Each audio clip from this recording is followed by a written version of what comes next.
बाळासाहेबांची शिवसेना ही उद्धव ठाकरेंचीच. काल, आज आणि उद्या शिवसेना ही उद्धव ठाकरेंची. शिवसेना पक्ष आणि चिन्हाच्या मुद्द्यावर सुप्रिया सुळेंची प्रतिक्रिया. तर पवारांकडून राष्ट्रवादी चुकीच्या पद्धतीनं काढून घेतली. निवडणूक आयोगाकडून राष्ट्रवादीवरही अन्याय, सुप्रिया सुळेंचा आरोप. शिवसेना शिंदेंचीच असल्याचं लोकांनी शिक्कामोर्तब केलंय. सुप्रीम कोर्टही हाच निर्णय देईल, मुख्यमंत्री देवेंद्र फडणवीसांचा दावा. पीठासीन अधिकारी म्हणून माझ्यावर संविधानिक जबाबदारी. आमदार अपात्रतेच्या निर्णयावरून राहुल नार्वेकरांची प्रतिक्रिया. कायद्याच्या सर्व तरतुदींचं मी पालन केलं.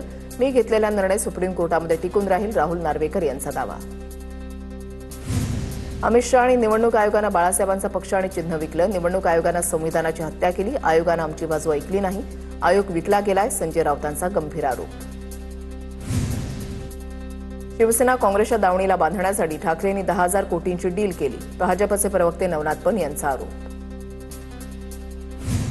संजय राऊत शिंदेंच्या जीवावर खासदार झाले. ज्यांनी कधीही निवडणूक लढवली नाही त्यांनी आम्हाला शिकवू नये. राऊतांसारखा बोगस माणूस भारतामध्ये कुठेही नाही. शिंदेंच्या सेनेच्या नेत्या मनीषा कायंदे यांची टीका. निवडणूक आयोगानं शिवसेनेच्या केसमध्ये अलोकतांत्रिक मार्ग अवलंबला. शिवसेनेची केस युनिक आहे. कपिल सिब्बल यांचा मुद्दा कोर्टाकडून मान्य. शिवसेनेसंदर्भात आता मंगळवारी पुढील सुनावणी होणार.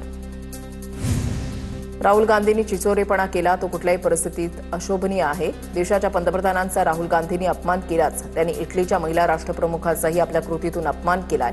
अशी चिचोरीगिरी यापूर्वी कुठल्याही नेत्यानं केली नाही. देवेंद्र फडणवीसांची राहुल गांधींवर टीका. राहुल गांधी पप्पूच्या भूमिकेमध्ये वारंवार येताना दिसतायत. संविधानिक पदावरील व्यक्तीनं निराधार बोलणं योग्य नाही.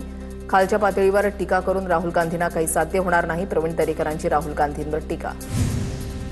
शरद पवार पुढील 2 ते 3 दिवसांमध्ये चाकण एमआयडीसीला भेट देणार. चाकणमधल्या 20 कंपन्यांच्या स्थलांतरण प्रकरणी पवारांचा दौरा.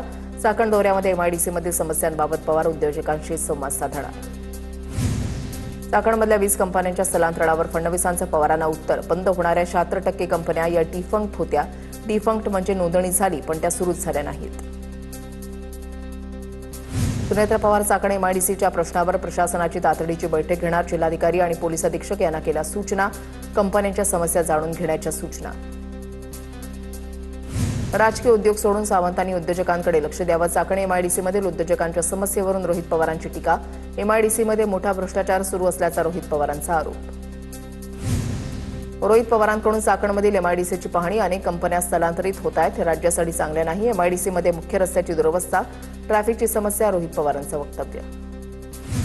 महाराष्ट्रामध्ये 5 वर्षात 36,211 कंपन्या बंद झाल्या. केंद्राच्या कॉर्पोरेट व्यवहार मंत्रालयानंच UR माहिती दिली.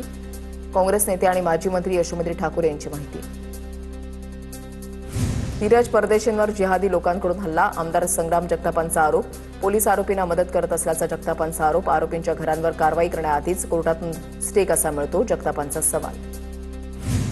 राज ठाकरेंची पुण्यामध्ये पदाधिकाऱ्यांसोबत बैठक. जेनझींकडे फोकस करा. संपर्क वाढवण्याच्या राज ठाकरेंच्या सूचना. जेनझींमध्ये मोठे बदल घडवण्याची ताकद. जेनझी वेगळ्या पद्धतीने विचार करतात, त्यांच्याशी संपर्क साधा. राज ठाकरेंचे कार्यकर्त्यांना निर्देश. मी भोळा राहिलो असतो तर भाजपवाले मला खाऊन टाकतील. जळगावमधील दूध संघाच्या कार्यक्रमात गुलाबराव पाटलांचं वक्तव्य. गिरीश महाजन, मंगेश चव्हाणांना उद्देशून गुलाबराव पाटलांनी वक्तव्य केल्याची चर्चा. जरांगेंच्या टीकेनंतर बावनकुळे भाऊक, तर वैयक्तिक व्यंग नको. आंदोलकांनी आक्रमक राहिलं पाहिजे पण भरकटत जाता कामा नये. 17 तारखेनंतर जरांगेंची अंतरवालीमध्ये जाऊन भेट घेईन. मंत्री प्रसाद लाड यांची प्रतिक्रिया. बावनकुळेंवर इथून पुढे व्यंग करणार नाही. बावनकुळेंनी आईचं नाव घेतलं, आम्हालाही वाईट वाटलं. परळीच्या टोळीच्या नादी लागून गोंधळ घालू नका. मनोज जरांगे यांची प्रतिक्रिया. महसूल मंत्री नव्हे तर जात पडताळणी समिती दाखले देते. राधाकृष्ण विखे पाटलांचं वक्तव्य. जात पडताळणी समितीला मुख्यमंत्री निर्देश देऊ शकत नाहीत. जरांगेंची भेट घेऊन शंका दूर करणार. विखे पाटलांची प्रतिक्रिया.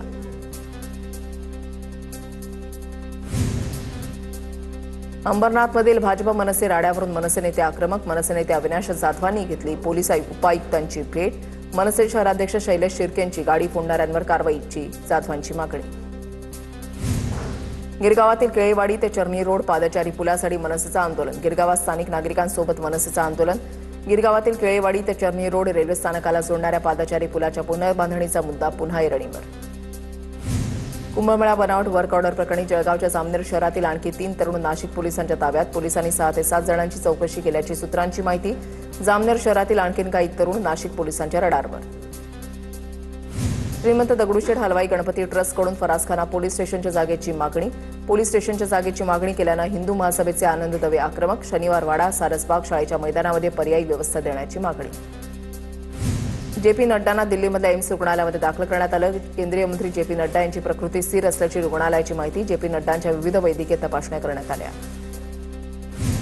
दिल्ली उच्च न्यायालयाला ईमेलद्वारे बॉम्बची धमकी. दिल्ली उच्च न्यायालयाचे रजिस्ट्रार जनरल दिल्ली पोलिसांच्या संपर्कात. धमकी खोटी असल्याचा पोलिसांना संशय.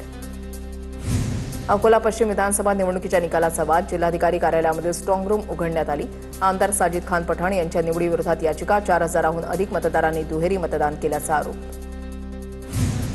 सिद्धिविनायक मंदिरामधील कंत्राटी कामगाराच्या मृत्यूचे प्रकरण. दादर पोलिसांकडून चौकशी सुरू. स्वयंपाकघरातील सुरक्षा यंत्रणा आणि अपघाताचं कारण शोधणार.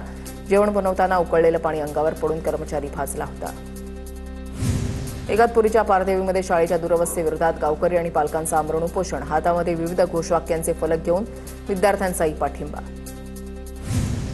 नाशिकच्या मालेगाव तालुक्यामधल्या मोहपाडे इथे मेंढपाळांचा बिऱ्हाड मोर्चा. आंदोलकांचा वन विभागाच्या कार्यालयावर शेकडो मेंढ्यांचा बिऱ्हाड मोर्चा.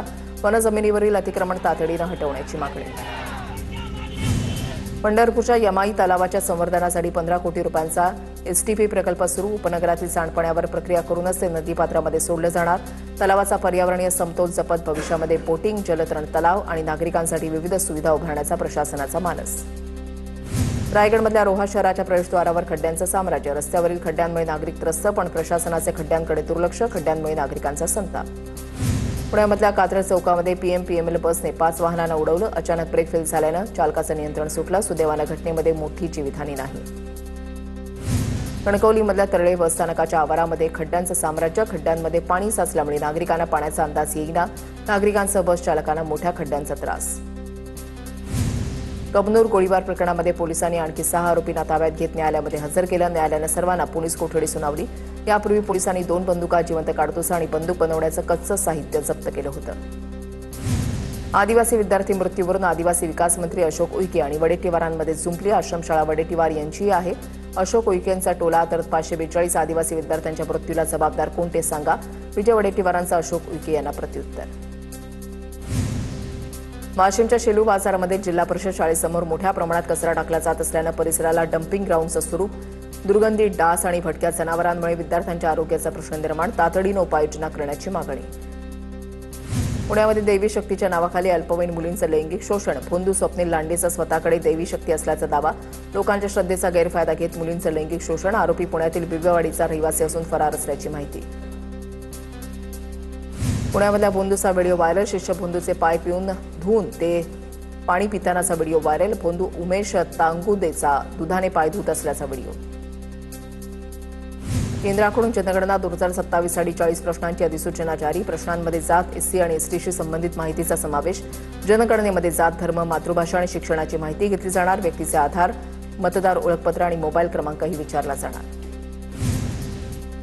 नलसाल विद्यार्थ्यांच्या आंदोलनावरून सर्वोच्च न्यायालयाची महत्त्वाची टिप्पणी. विद्यार्थ्यांच्या विरोधात बार काउन्सिल ऑफ इंडियाच्या अध्यक्षांनी दिलेल्या निर्देशांवर सीजेआय नाराज. विद्यार्थ्यांच्या आंदोलनाबाबत बार काउन्सिलची भूमिका काय? मुख्य न्यायमूर्ती सूर्यकांत यांचा सवाल. भंडाऱ्याच्या धुसाळामध्ये झोपेमध्ये असताना विषारी सापानं दंश केल्यानं 45 वर्षीय राजेश पुडके यांचा उपचारादरम्यान मृत्यू. सुरुवातीला उंदीर चावल्याचा अंदाज होता, मात्र प्रकृती बिघडल्यानंतर सर्पदंश झाल्याचं निष्पन्न. नंदुरबार जिल्ह्यामधल्या शिक्षकांना ई-केवायसी बंधनकारक, अन्यथा वेतन रोखलं जाणार. जिल्ह्यातील शेकडो शिक्षकांची प्रक्रिया अद्याप बाकी. शालार्थ प्रणालीवरील वेतनासाठी ई-केवायसी अनिवार्य. कल्याणच्या आंबिलीमध्ये पोलिसांचं कोम्बिंग ऑपरेशन. पोलिसांनी इराणी टोळीमधील 5 गुंडांना ठोकल्या बेड्या. 2 महिलांनाही पोलिसांनी ठोकल्या बेड्या. पोलिसांच्या कारवाईमध्ये एमडी ड्रग्ज देखील जप्त. कराडमधल्या माजी सैनिकांना वैद्यकीय सुविधा देणारे ईसीएचएस पॉलिक्लिनिक 12 दिवसांपासून बंद. याविरोधात माजी सैनिकांकडून निषेध मोर्चा. ओआयसी यांना हटवू नये, आंदोलनकर्त्यांची मागणी. मुसळधार पावसामुळे शिंदखेड्यामधील गुरुकृपा कॉलनी जलमय. पाणी साचल्यामुळे नागरिकांची घराबाहेर पडताना मोठी कसरत. डासांचा प्रादुर्भाव वाढण्याची शक्यता असल्यामुळे नागरिकांच्या आरोग्याचाही प्रश्न निर्माण. पुण्याच्या भोर तालुक्यामधल्या नीरा नदीच्या खोऱ्यामध्ये पावसाचा जोर वाढला. नीरा देवघर धरण काठोकाठ भरलं. धरणातून नीरा नदीपात्रामध्ये पाण्याचा विसर्ग सुरू. मावळातील कान्हे फाटा टाकवे भागातील रस्त्यांची अक्षरशः चाळण. वाहन चालकांना जीव मुठीत घेऊन प्रवास करण्याची वेळ. रस्त्यावरील खड्ड्यांमुळे वाहन चालकांना मोठा त्रास. रत्नागिरी जिल्ह्यामधल्या खेड एसटी स्टँडच्या प्रवेशद्वारावरच भला मोठा खड्डा, सांडपाण्याची पाईपलाईन ज्या रस्त्याखालून जाते त्याच ठिकाणी मोठं भगदाड. खड्ड्यांमुळे कामाच्या दर्जाबाबत प्रश्नचिन्ह उपस्थित.